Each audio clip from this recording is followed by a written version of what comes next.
The human's voice triggered her. Heat now. The alien Catgirl is acting strange. The cargo bay was always noisy, filled with heavy crates, hissing pipes, and alien workers shouting in different languages. Jackson, a human engineer from Earth, stepped inside for the first time, his boots echoing on the metal floor. He wore a simple toolkit belt and a navy blue jumpsuit with oil stains. He wasn't a soldier or a leader, just a worker, there to fix the ship's old cooling system. But the moment he spoke, something changed. "Hey," Jackson said, his voice calm and deep. "Who's in charge of this deck?" All the noise stopped, not because he yelled, but because of what his voice did to one particular crew member, across the cargo bay, behind a half-open crate. A pair of glowing green eyes widened. It was Lyra, young alien girl, with feline ears, soft lavender fur, and a long tail. She was small, compared to others on the ship, quiet, and always working alone. But when she heard his voice, her body froze, her tail puffed up instantly, her ears twitched, and her breathing became fast. She felt heat rush up her spine, her heartbeat pounding in her chest like drums. She grabbed the side of the crate, trying to steady herself. Her knees felt weak, her face warm, and her eyes were filled with confusion. Why was her body reacting like this? "Lyra," one of the workers called to her, but she didn't answer. She turned and quickly walked away, her steps uneven, almost stumbling. She didn't look back, even as Jackson continued speaking, asking questions about the systems. She just needed to get away from that voice, his voice. Jackson noticed her strange behavior, but said nothing. He assumed she was just shy, or maybe sick. He focused on his job, unaware that his voice had caused something much deeper, something dangerous. The other crew members chuckled softly, whispering to each other. "Lyra's acting weird again," one said. "She can't even carry a crate straight," another joked. But Lyra wasn't just acting strange. She was scared, because she knew what was happening to her. In her species, the Felinari, there were rare stories told only in private about how some voices could trigger the heat. It wasn't supposed to happen unless it was mating season. It wasn't supposed to happen on a spaceship. It wasn't supposed to happen to her, back in her small sleeping quarters. Lyra locked the door and curled up on her bed. Her body was still burning, her tail twitching uncontrollably. She whispered to herself in her native language, shaking her head. No, not now, not him. She reached for the tiny silver necklace her mother gave her before she left home. It had a small bell, like those worn by kittens. She clutched it tightly, trying to calm herself, but the memory of his voice wouldn't leave her mind. Every word he had spoken echoed in her head, so smooth, so calm, so powerful. It wasn't just attraction, it was instinct, raw and confusing.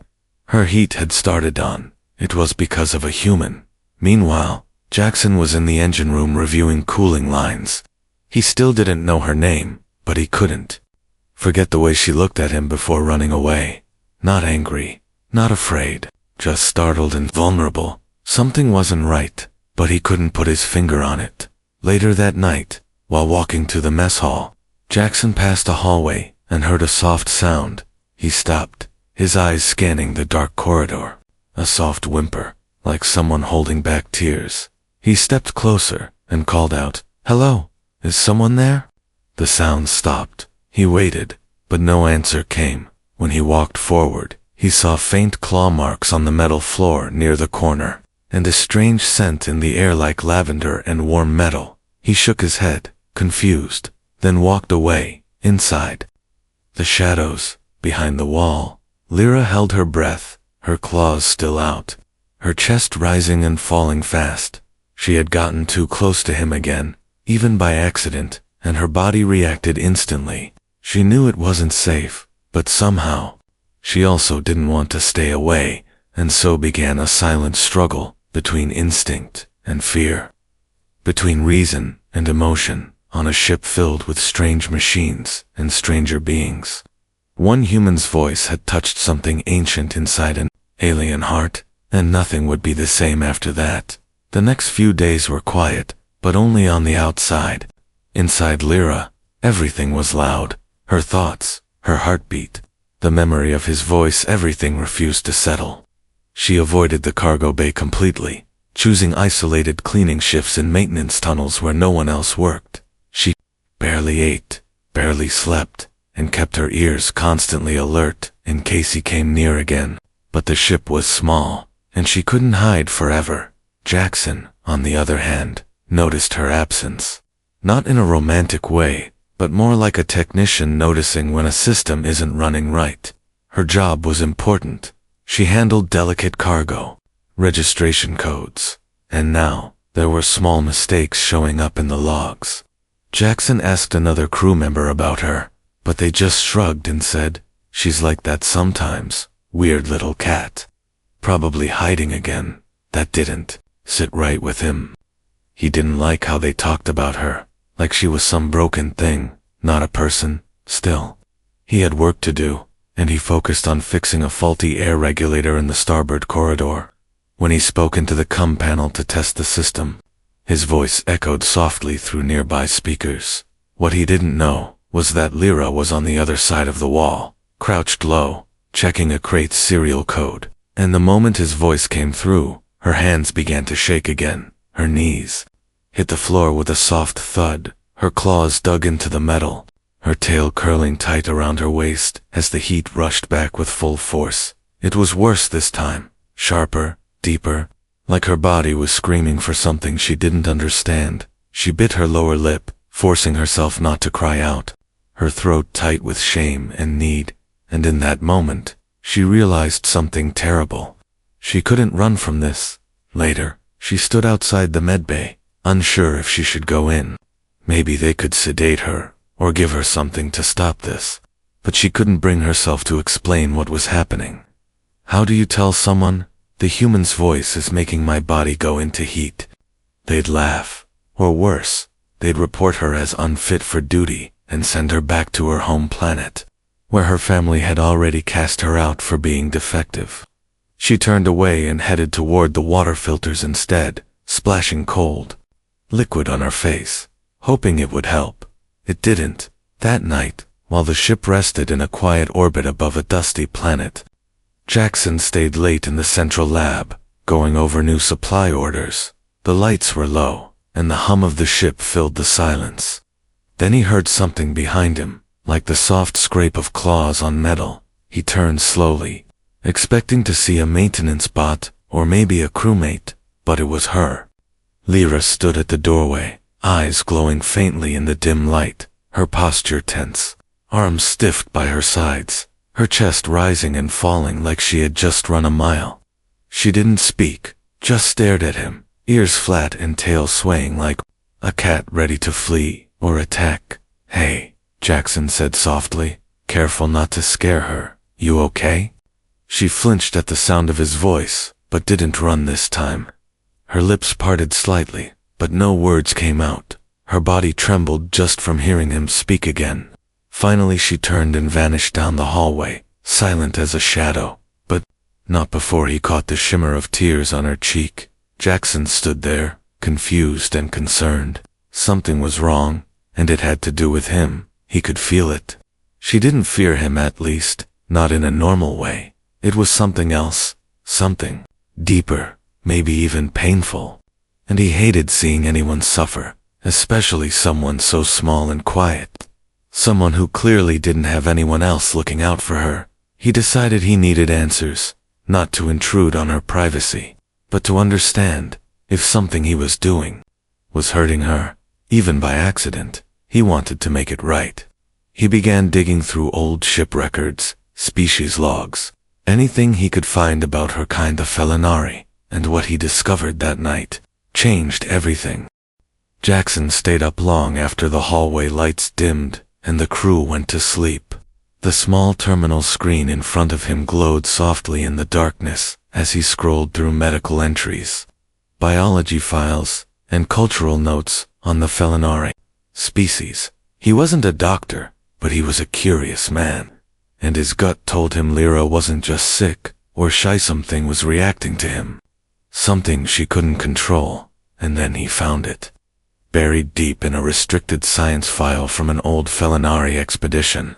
The document was titled Vocal Resonance and Heat Triggers in Subspecies Females. His eyes widened as he read. The first line, in rare cases, a Felinari female may enter premature heat when exposed to a compatible vocal frequency, especially if the voice activates dormant pairing instincts. He leaned back in his seat, stunned. He read it again just to be sure. This wasn't just myth or rumor, it was a biological fact, a scientific record.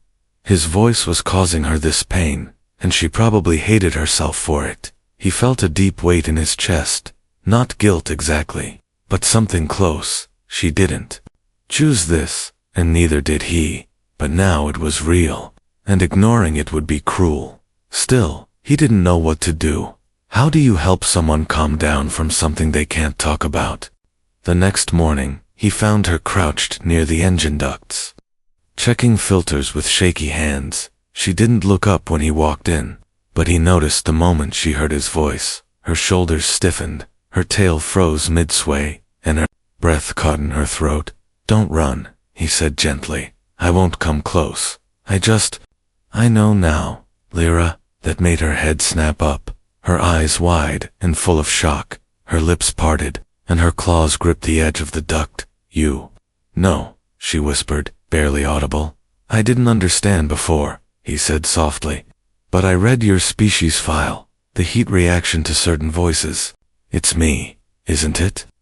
She lowered her head, eyes filling with shame. "It started when you first spoke near me." Her voice cracked. "I didn't want this, I swear.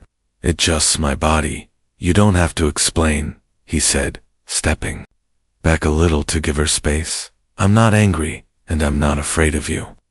Lyra blinked up at him, confused. "You're not disgusted?" He shook his head. "No." She swallowed hard, her cheeks glowing under her fur. "It hurts sometimes. I dream of your voice now, even when I cover my ears. I hear it in my sleep." Jackson's chest tightened. He couldn't imagine living like that, having your own body betray you. Every time a voice echoed through the walls, he sat on the floor a few meters away, resting his back against a crate. "Then maybe we can find a way to manage it." She looked at him, uncertain. "Manage?" "Yeah," he said. "You're not broken, Lyra, and I don't think this is your fault." Silence filled the engine room, and then, slowly, carefully, she walked toward him, not too close, just enough to sit across from him, her tail curled around her knees, and she watched him like a cautious animal who didn't want to be hurt again. He didn't speak for a while, letting her sit in the quiet without his voice triggering her further, and when she finally nodded, he asked, "Do you want to try something? I'll talk, softly, slowly, and if it gets too much, just tap the floor." She hesitated, then nodded again. He began to tell her a simple story from Earthabo, growing up near the ocean, about cold wind and sand in his boots, about learning to fix things with his father in a noisy old garage. His voice stayed low and steady, like a warm wind through dry leaves. Lyra's ears twitched, her breathing quickened, but she didn't stop him.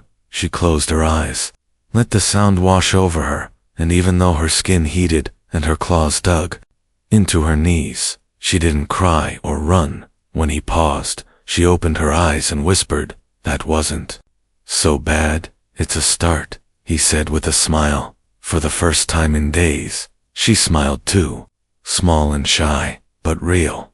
Outside the engine room, the stars drifted past the viewports, cold and distant, but inside, something warm had begun to grow, something strange, quiet, and full of possibilities neither of them had expected. The next morning, the crew noticed something odd. Lyra was working again, quietly, as always, but no longer stumbling or hiding in the corners. She still kept her head low and didn't speak much, but her steps were steady, her hands no longer shaking. Nobody knew what had changed, but Jackson did.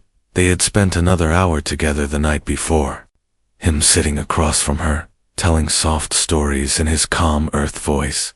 She had listened in silence, letting the sound wrap around her like a blanket. When it got too much, She tapped the floor, and he stopped, waited, and began again, not as a command, not as pressure, just presence, just understanding. The others joked that maybe she finally took some meds, or maybe the Catgirl just ran out of weird. But Jackson didn't laugh with them. He didn't tell them what he'd learned from the Felinari archives, how some of their females were hypersensitive to sound, not just for pleasure, but survival, how the right tone could spark instincts so strong it hurt, and how, once triggered, the body wouldn't forget that sound again. He tried to keep his distance during work hours, not because he feared her, but because he respected her control. He stopped using the intercom as often, and gave written updates when possible. It helped. Slowly, her mind became clearer, and her body began to cool. But nothing could erase the truth. They were bonded now, not by choice, not by love, but by biology, and maybe something else too, something unspoken. One evening, as the crew gathered in the mess hall, Jackson stayed behind in the diagnostics bay, repairing a cracked coolant pipe.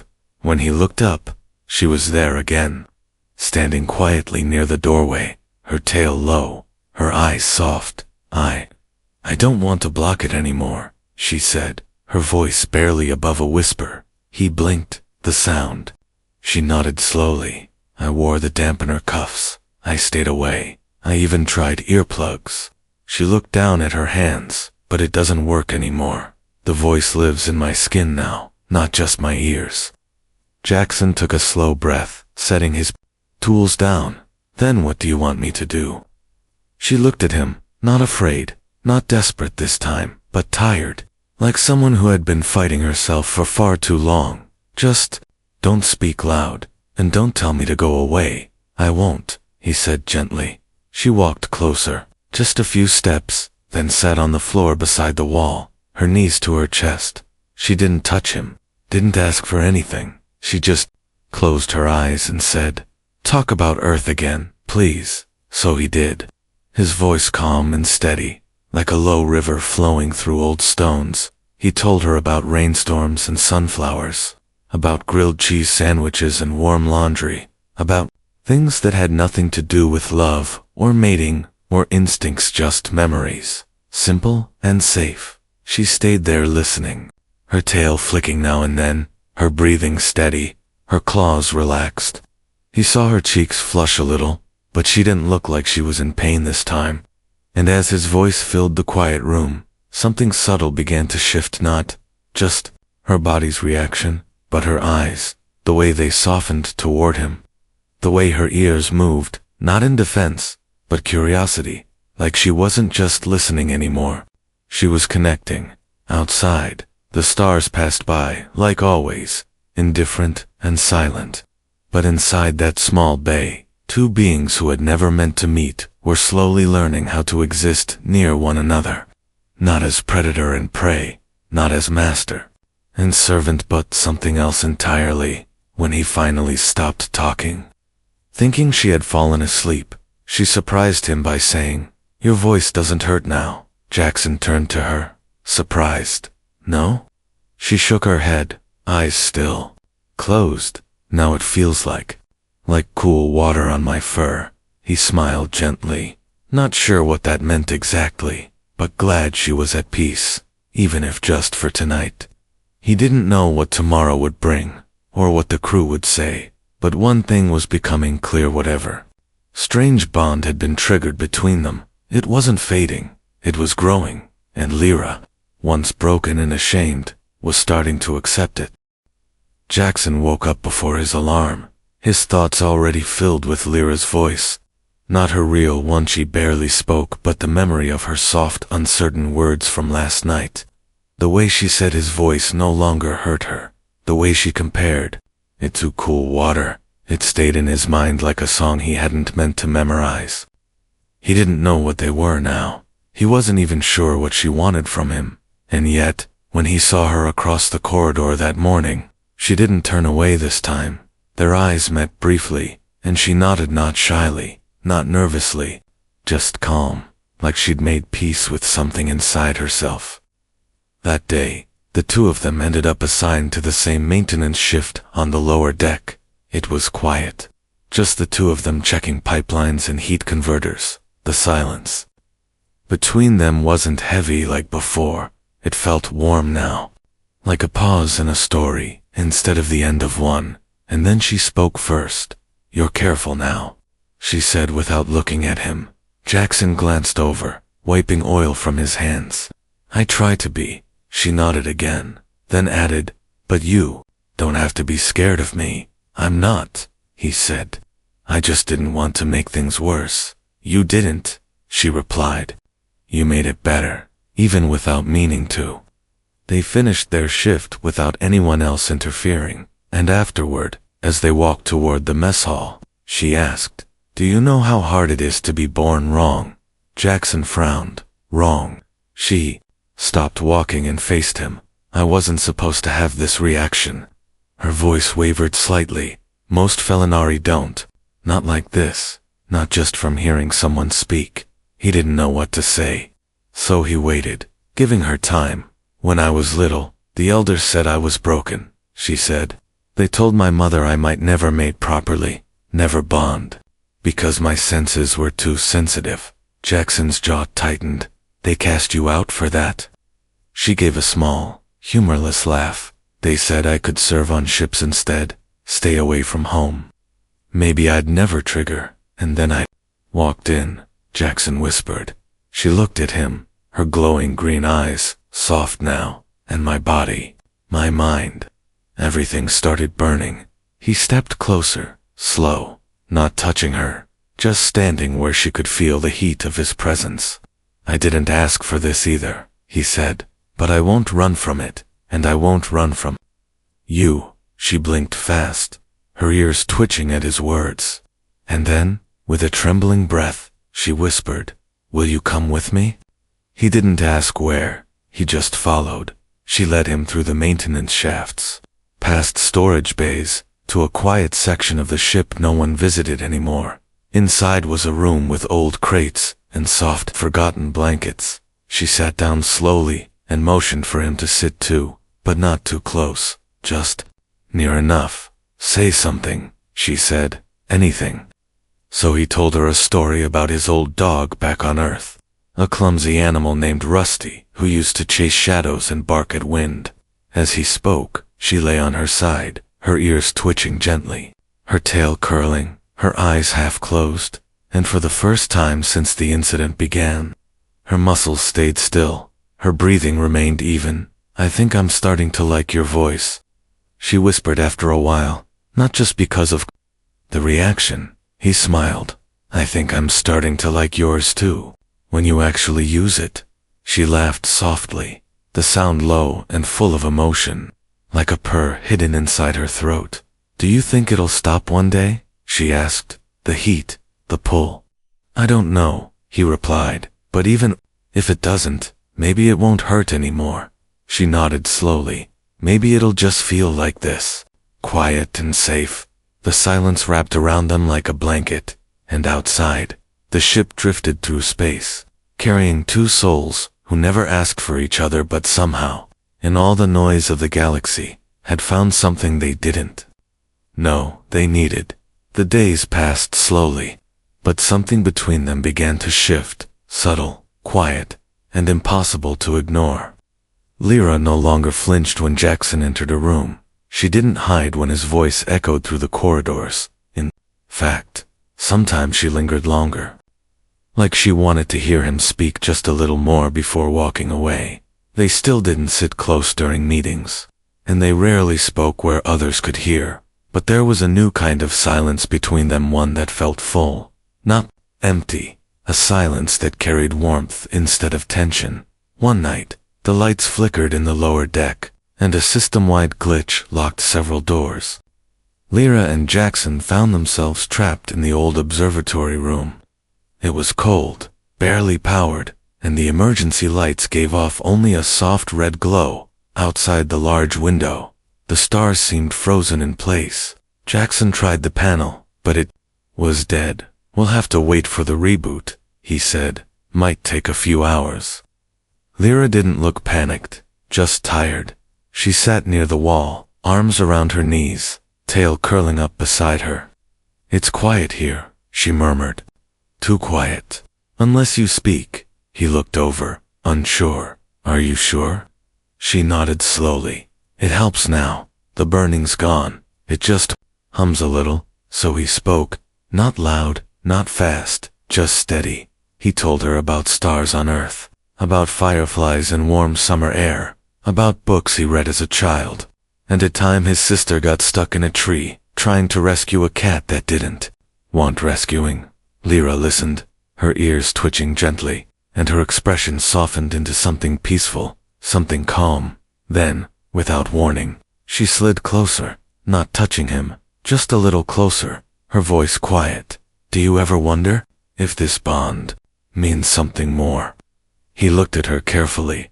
"I don't know what it means, Lyra, but I know I don't want to hurt you, and I don't want to walk away from this either." She rested her chin on her knees, her tail moving slowly behind her.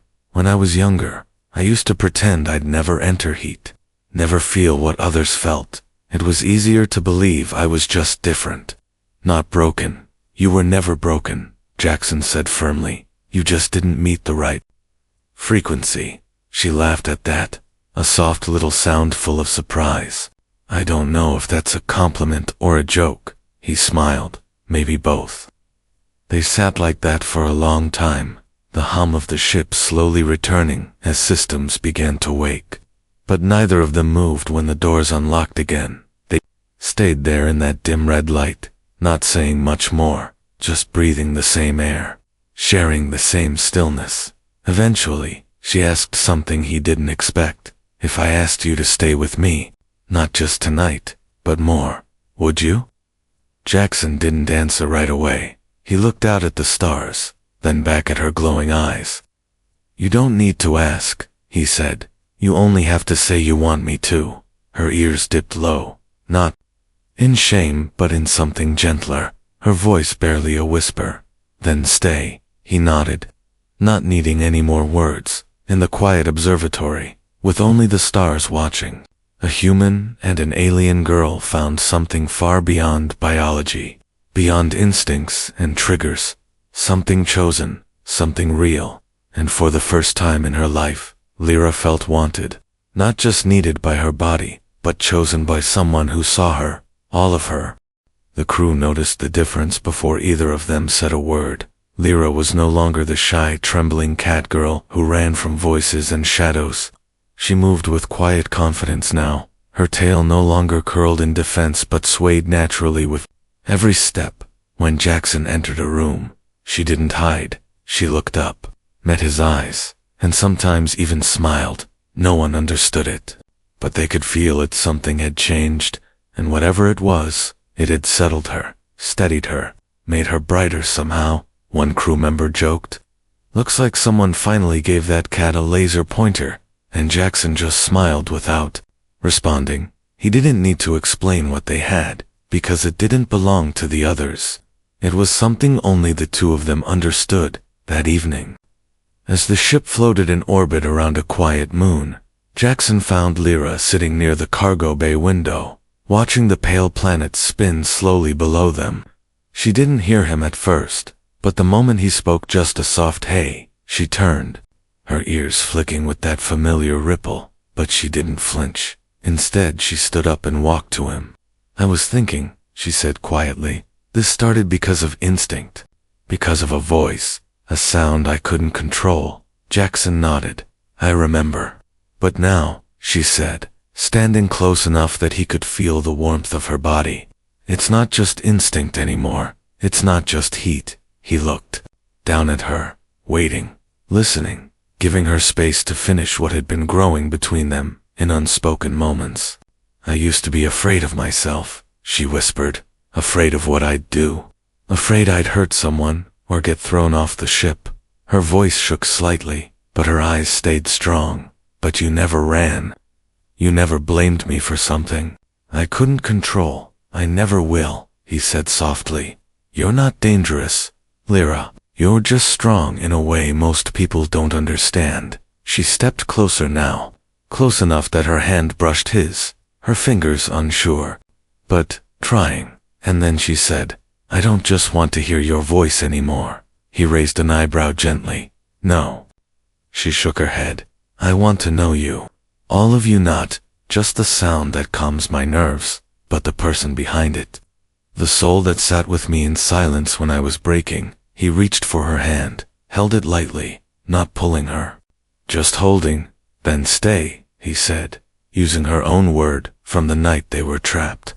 "I will," she answered, without hesitation this time. They stood there, a human and an alien Catgirl, once strangers. Now something far more rare in the wide, cold, galaxy-chosen companions. Not because they were forced to be, not because instinct demanded it, but because even through pain, confusion, and fear, they had seen each other, truly seen. The ship's engines hummed softly in the distance, and as the stars moved outside the window, Lyra leaned into him, her head resting lightly against his chest. Not trembling, not overheated, just warm, and when he whispered her name, her tail flicked once, slowly, before curling around his leg like it had finally found home. Their story didn't end with heat. It began with it, but it bloomed in trust, and in quiet moments, and in the choice to stay, forever. Changed by a voice, but healed by everything that followed.